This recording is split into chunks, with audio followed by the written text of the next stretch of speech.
রাজধানীর অন্যতম ব্যস্ততম এলাকা নয়াপল্টন। তবে যত্রতত্র পার্কিং আর ফুটপাত দখলে বেহাল রূপ ধারণ করেছে গুরুত্বপূর্ণ এই সড়কটি। এতে দীর্ঘ যানজটে এ রুটে যাতায়াতকারীদের যেমন অসহায়ত্ব বরণ করতে হচ্ছে, তেমনি পথচারীদেরও পড়তে হচ্ছে ভোগান্তিতে। নয়াপল্টন ঘুরে দেখা যায় motorcycle, private car, microbus, CNG চালিত অটোরিকশা যত্রতত্র পার্কিং এর পাশাপাশি রাস্তার উপর পার্কিং, ফুটপাত দখল করে চলছে বেচাকেনা। এই ফুটপাতে দোকান দেওয়ার কারণ হচ্ছে ধরেন এখানে দোকান ভাড়া লাগে না, কোনো খরচ লাগে না, মনে করেন ব্যবসা চালান কম খাটাইলে হয়, অল্প টাকায় ব্যবসা করা যায়। এটা করে আমি আমার সংসার চালাইতেছি, আমি চলতেছি, জাস্ট এতটুকুই। পরিবহনগুলো চলাচলে বিভিন্ন অনিয়মের কারণে দিনরাত যানজট লেগেই থাকে এই সড়কটিতে। এসবের মধ্যে যত্রতত্র পার্কিং, নিয়ম না মানা সড়কের যানজটের মূল কারণ বলে জানান দায়িত্বরত ট্রাফিক পুলিশ। ডাইরেক্ট দৌড় দিয়ে যায় বা এমনি দেখা গেছে গাড়ি রানিং গাড়ি ভিতর দিয়ে চলে যায়। রিক্সা তো কোনো মানেই না, অন্য কেউ মানলেও রিক্সাওয়ালারা কোনো সিগন্যাল মানে না। আর ওই দেখেন ওই রানিং গাড়ি দেখেন ওই সামনে যাই দাঁড়াই গেছে। জনগণ যদি সচেতন হয় অবশ্যই রোধ হবে, কিন্তু এই সচেতন নাই।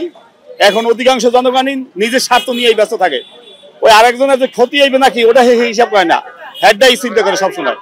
রাস্তার ভিতরে সবাই তো পার হইতেছে, আর গাড়ি করে সিগন্যালে কতক্ষণ দাঁড়ায় থাকবো এটা আসলে কি বলবো, আসলে বলার মতো না।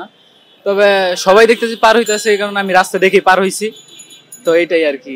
দিনভর সড়কটিতে অবস্থানের সময় দেখা যায় রাস্তার উপর যত্রতত্র গাড়ি পার্কিং এর দৃশ্য। এই সড়কের পাশে গড়ে উঠেছে বেসরকারি হাসপাতাল, অফিস আর কমিউনিটি সেন্টার। নির্দিষ্ট পার্কিং না থাকায় এখানে পিকআপ, অ্যাম্বুলেন্স, প্রাইভেট কার রাস্তায় পার্কিং করা হয়েছে। তো তা না তো ভাইয়ের এই কারণে এখানে তো সবসময় আমরা কাজ করি না, হয়তো গ্যাপ ছিল না এই 2 মিনিট, এখন পার্কিং খালি হইলে এখানে আবার ঢোকায় কাজ করব। এদিকে যত্রতত্র পার্কিং করে রাস্তা দখলের ফলে যে তীব্র যানজট সৃষ্টি হয়েছে সে বিষয়ে পরিবহন চালকদের মধ্যে কোনো ভ্রুক্ষেপ দেখা গেল না।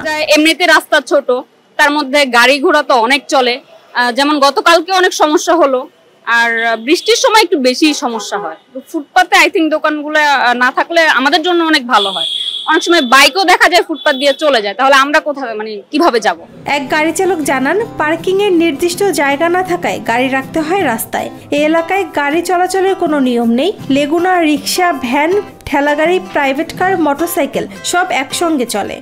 পার্কিং এখানে সবাই পার্কিং করে, ঠিক আছে। আমরা যেমন পার্কিং করি, আর অনেকে রিক্সা আছে, প্রাইভেট কার আছে, মানে পার্কিং করে, ঠিক আছে। এই কারণে আমরা একটু মাঝে মাঝে আমরা তো 24 ঘন্টা থাকি না, 5 মিনিট 10 মিনিট পার্কিং তাই পুলিশে তারা করলে আমরা যাই, ঠিক আছে। এখন দেখা যাচ্ছে যে ফুটপাতে যারা রিক্সাগুলো লাহে বা অনেক বিভিন্ন ধরনের গাড়ি লাহে, মানুষ এই যে পার হইতেছে, এগুলো তো মনে বন্ধ হয়েছে না, ঠিক আছে। আর এই কারণে আমরা একটু লাহি, ঠিক আছে। সিগন্যাল অমান্য করা, দৌড়ে রাস্তা পার হওয়া, ফুটপাত দখল সব মিলিয়ে প্রতিদিন সড়কের এই ভোগান্তিতে পড়ছে হাজারো মানুষ। এই ভোগান্তি কমাতে শুধুমাত্র আইন প্রয়োগই যথেষ্ট নয়, দরকার সচেতনতা ও শৃঙ্খলা। নুসরাত জাহান শম্পা, নিরপেক্ষ, ঢাকা।